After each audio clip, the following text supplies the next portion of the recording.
Good morning student. अभी तक हमने कक्षा 8 के अध्याय 6 का अध्ययन किया, वर्ग एवं वर्गमूल। आज हम एक नए अध्याय का अध्ययन करेंगे, तो चलिए शुरू करते हैं। आज का हमारा अध्याय है अध्याय 7, घन एवं घनमूल। तो सबसे पहले हम सीखते हैं घन के बारे में।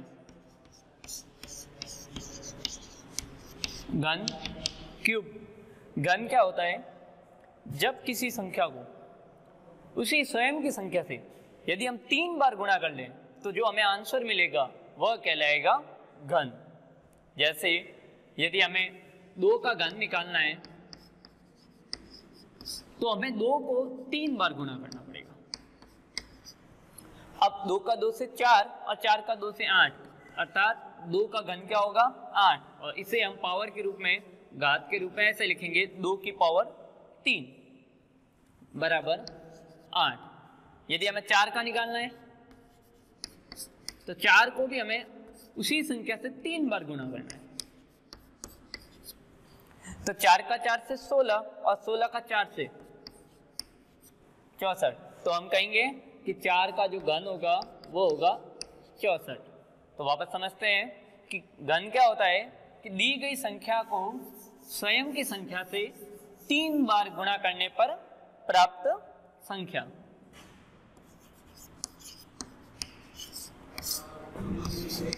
किसी संख्या को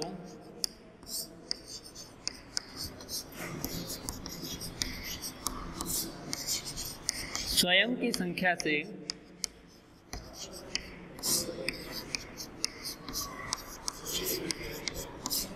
3 बार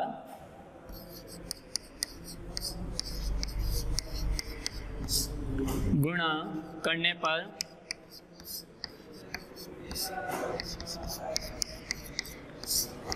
प्राप्त संख्या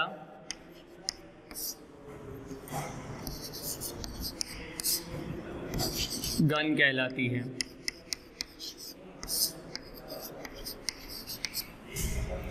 किसी दी गई संख्या को उसी संख्या से 3 बार गुणा करने पर प्राप्त संख्या घन कहलाती है। तो अब हम देखते हैं कि कौन कौन सी संख्याएं हैं जो पूर्ण घन संख्याएं हैं।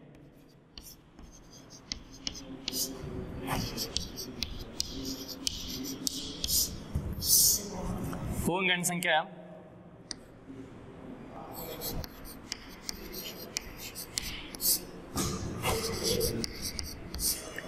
तो हम देखें, 1 का घन होता है 1, 2 का होता है 8, 3 का होता है 27, 4 का 64, 5 का होता है 125,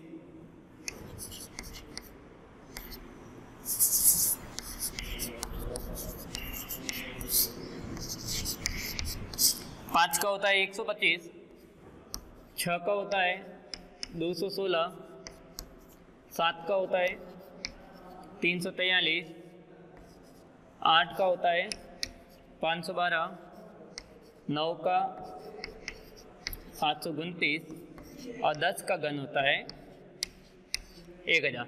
तो हमें 1 से 10 तक के घन हमें याद होने चाहिए। है 1 से 10 तक के घन। अब हम इसके गुण की बात करें तो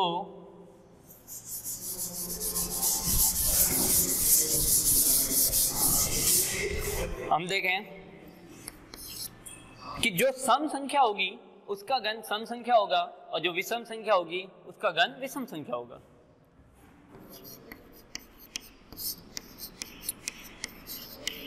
सम संख्या का घन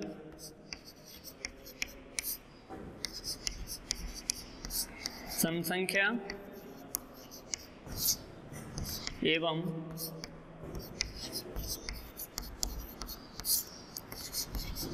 विषम संख्या का घन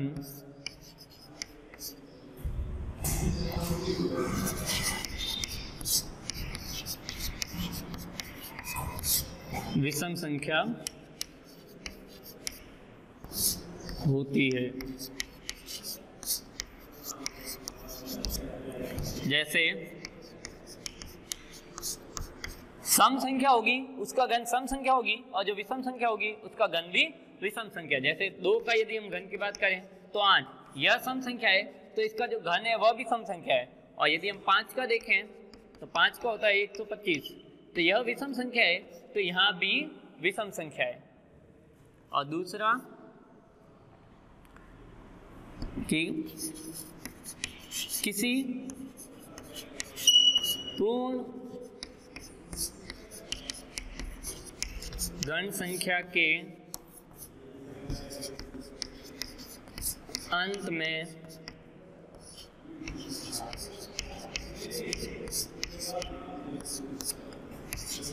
शून्यों की संख्या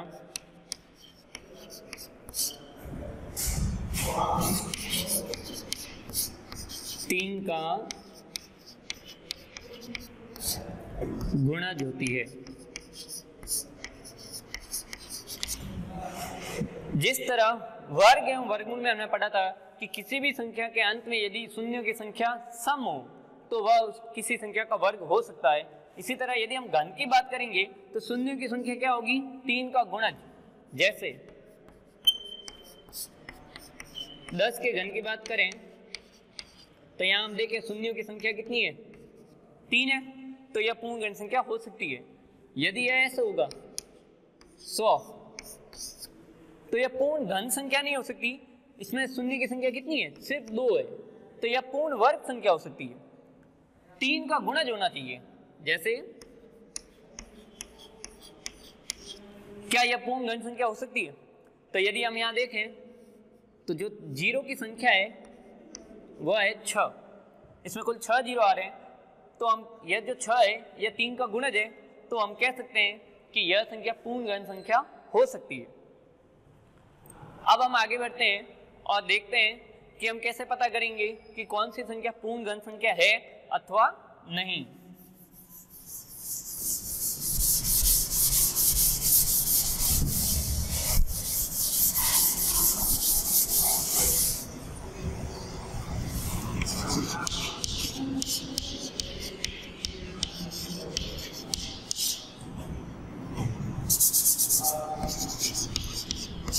पूर्ण घन संख्या की जांच। जैसे हमें कोई संख्या दे दे और हमें पता करना है कि वह पूर्ण घन संख्या है अथवा नहीं, तो उसके लिए हम अभाज्य गुणनखंड की विधि अपनाएंगे। जैसे मान लेते हैं संख्या है 216। अब हमें पता करना है कि यह जो संख्या दे रखी है क्या यह पूर्ण घन संख्या है अथवा नहीं।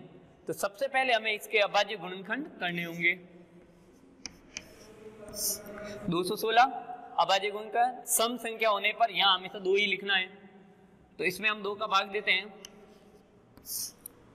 इसमें भी फिर 2 का भाग दे देंगे, फिर से 2 का भाग देंगे, अब 2 के स्थान पर 3 का भाग देंगे।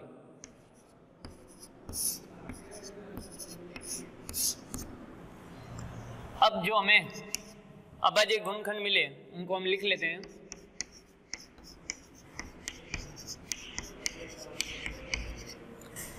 कोई भी संख्या पूर्ण घन संख्या होगी यदि इसमें जो अभाज्य गुणनखंड आए वो 3-3 के अगर जोड़े बन जाते हैं, 3-3 के यदि पूरे जोड़े बन जाएंगे तो वह पूर्ण घन संख्या हो जाएगी, और यदि नहीं बना तो वह पूर्ण घन संख्या नहीं होगी। जैसे वर्ग में हमने पढ़ा था 2-2 के जोड़े, क्योंकि वहां हम स्क्वायर निकालते थे। यहाँ हमें क्या निकालना है? क्यूब। तो क्या करना है? 3-3 के जोड़े। तो यहाँ हम देखें इन तीनों का एक जोड़ा बन रहा है और इन तीनों का भी एक जोड़ा बन रहा है, तो इसमें से एक संख्या और यहाँ से एक संख्या, इनका यदि हम गुणा करें तो आंसर आता है 6। और अभी हमने सीखा था कि 6 का घन होता है 216, तो हम कह सकते हैं कि 216 एक पूर्ण घन संख्या है। एक और उदाहरण लें।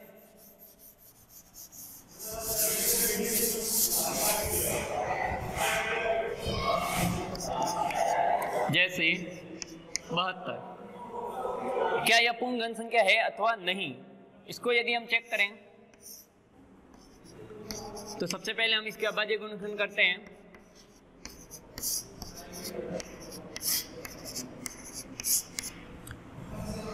और जब हम इनको लिखेंगे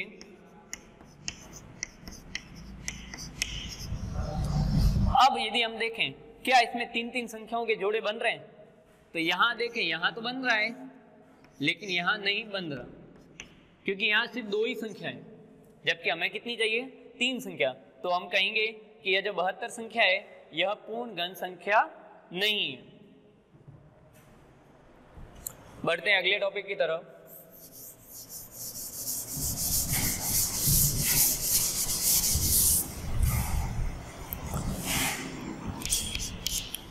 अब यदि हमें कोई संख्या दे दे और बोला जाए कि वह पूर्ण घन संख्या नहीं है, लेकिन वह कौन सी छोटी संख्या है जिससे यदि हम गुणा करें तो वह पूर्ण घन संख्या बन जाती है। जैसे यह हमको एक संख्या दे रखी है, यह पूर्ण घन संख्या नहीं है क्योंकि यहाँ शून्यों की संख्या कितनी है 2, जबकि शून्यों की संख्या कितनी होनी चाहिए 3 का गुणज। तो हमें पता है यह पूर्ण घन संख्या नहीं है और सवाल नहीं हमें बोला है कि यह पूर्ण घन संख्या नहीं है, इसको हम किस संख्या से गुणा करें, छोटी से छोटी वह कौन सी संख्या होगी जिससे यदि हम गुणा करें तो यह हमारा पूर्ण घन संख्या बन जाएगी। तो इसको भी करने की विधि वही है, सबसे पहले हमें इसके अभाज्य गुणनखंड करने हैं।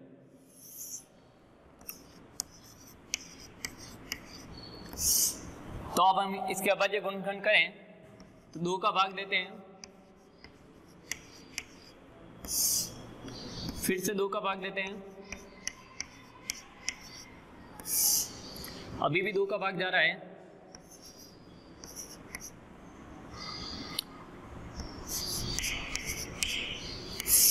अब हम देखें 2 का भाग नहीं जा रहा, 3 का चेक करते हैं, 7 और 5 12, 20 और 25, 3 का भी नहीं जा रहा तो हम 5 का भाग दे देते हैं,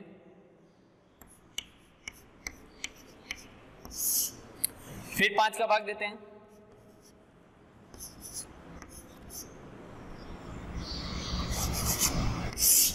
अब 5 का नहीं जाएगा, अब 7 का भाग देते हैं,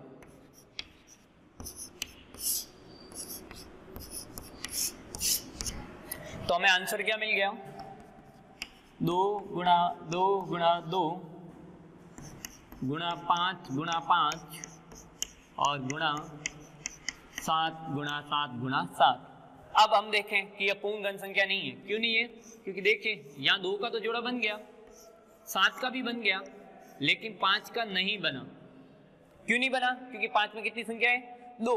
तो अब हमें इस संख्या को पूर्ण घन संख्या बनाना है। तो पूर्ण घन संख्या बनाने के लिए 3 का जोड़ा होना चाहिए। तो कम क्या है? तो हम देखते हैं यहाँ 5 की कमी है। तो इस सवाल को यदि हम 5 से गुणा कर देंगे तो हम देखते हैं कि यहाँ 5 का भी एक जोड़ा बन जाएगा।